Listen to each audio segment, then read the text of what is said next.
Everyone wants to become fluent in English. Everyone's aim is to speak English very fluently. But this is not easy. At the same time, it is not tough, believe me. You just have to follow certain tricks and you should be regular. If you do this on a regular basis, fluency will happen. You will be able to speak English fluently. So my dear friends, today I will share with you three simple tricks which can help you to become fluent in English. These tricks I gathered from one of the public speaker. Once I attended a conference and there I met a public speaker and he was speaking English so confidently and so fluently. I was really amazed and I wanted to speak like him. I'm talking about the year 2018. So, when the conference got over, I went and talked to that speaker. I asked him, "Sir, I just need 2 minutes. I want to ask you only one question. Do you have some time for me, please?"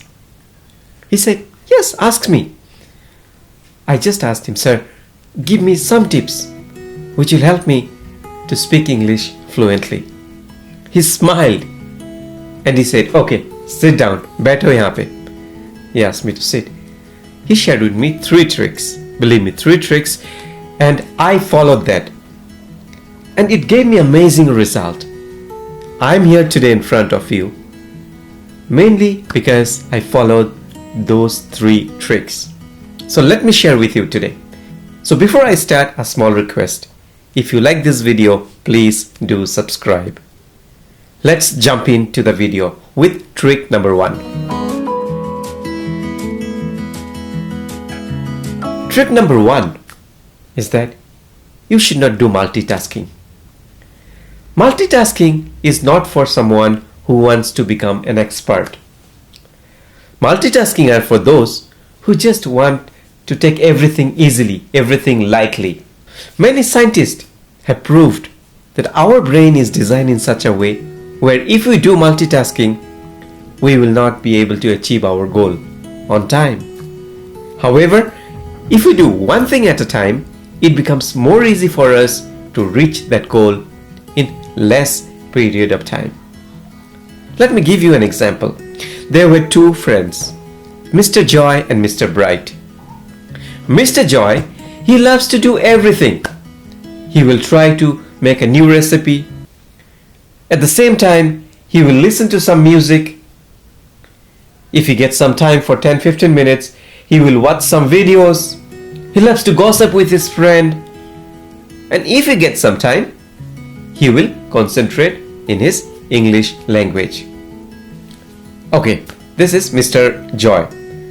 We have another character, Mr. Bright. In the case of Mr. Bright, it is little different. Mr. Bright does everything, but he has fixed time. He picks up one thing. Once he is confident that he can do that thing perfectly, then he shifts to another task. In this way, he progressed a lot. One more thing which Mr. Bright did is that he removed all the distractions from his room because he wanted to concentrate more on his studies to improve his English skill. So to get away from the distractions, first of all, he removed the picture of all that were hanging in his walls. A poster of his girlfriend was also there. He removed that. He used to play piano. He also removed that piano from the room because whenever he sees the piano, it reminds him of his school days or college days when he used to play the piano. But now he hardly have any time. He removed the cozy pillows because if he sit on that cozy pillows, he becomes lethargic. He gets more sleep. So he removed all the distractions and he focused only on his language studies. The result was immense. Within few days, he was able to achieve which he never imagined. In the case of Mr. Joy, he progressed. He learned English, bits and pieces, but whenever it comes to speaking in front of others, he is less confident. So these are the two characters. Which one you would prefer? Let me know in the comments. So as I was talking about multitasking, well, my dear friends, avoid multitasking. Don't just read for some time. 10 minutes you read. Next 10 minutes you get involved in WhatsApp, in social medias. Next 10 minutes you talk over the phone. That will not help you. Please understand this. Your brain will not take it. 10 minutes which you have studied, that will no longer stay with you. The next one is learn words in combination with other words. Learn phrases, learn idioms, learn expressions. This will help you, believe me, to overcome certain situations. Suppose you need to ask the time. You are going on the road and you need to ask someone, what is the time? So you learn those things. Excuse me, can you please tell me what's the time now? And once he or she tells you the time, don't forget to say thank you. Suppose you need to guide a driver. Please go straight.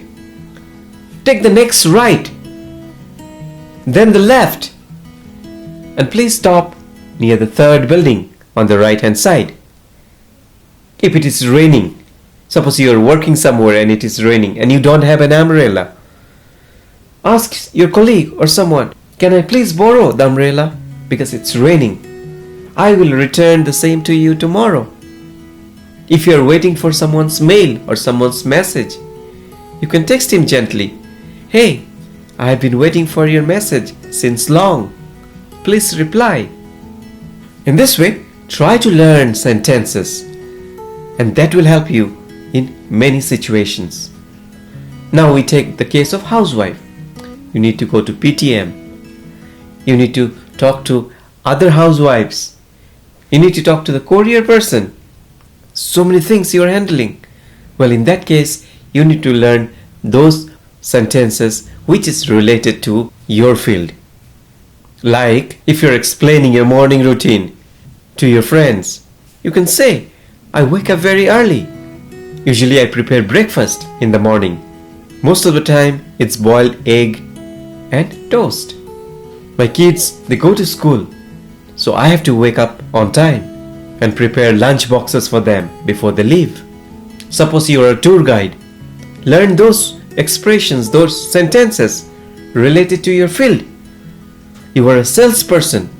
You need to give presentations to your client, to your boss. Learn all these things. How to greet others. These all things matters a lot. Let me share with you some basic conversational sentences.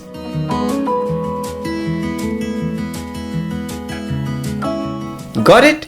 Finally, listen to public speaker. I'm sure those who are watching my videos, you guys face a common challenge. That is, whenever you try to speak in front of others, you feel nervous. Your confidence level drops. You will say, I'm sweating. My feet is getting cold. All the negative emotions gets generated in your mind. So how to overcome these challenges, this issue? You need to fall in love with English. Believe me, once you start accepting English as a part of your life, everything will become easy for you. Tell yourself that it's alright. Today people will laugh at me, but tomorrow I will change. I will try to make the difference. In this case, you need to listen to someone who you admire. There are many public speakers. For example, Mr. Vivek Vindra, Sandeep Maheshwari ji, Sadhguru ji. Now, just listening will not help you. There is a formula. Listen to a video for 10 minutes. Done? Once you're done with the video, pick up the lines which you feel is interesting. Pick up the best lines. Then try to imitate. So what is the process? Watch a video for 10 minutes. Any video. Pick up the best part from that video. Write it down. Try to store in your mind and then imitate. You may run out of words. You may speak broken English, but that's absolutely fine. You are learning, my dear, you are learning. If you keep doing this, in 15 days, you will see 25% improvement in you. Believe me, that's a big achievement. So my dear friends, what all things we have covered today? First one is no multitasking. Number 2, work on conversational English. And number 3, follow a public speaker. I'm sure if you try this on a regular basis for 90 days, 6 months, you can see an amazing improvement. I wish you all the very best. See you again.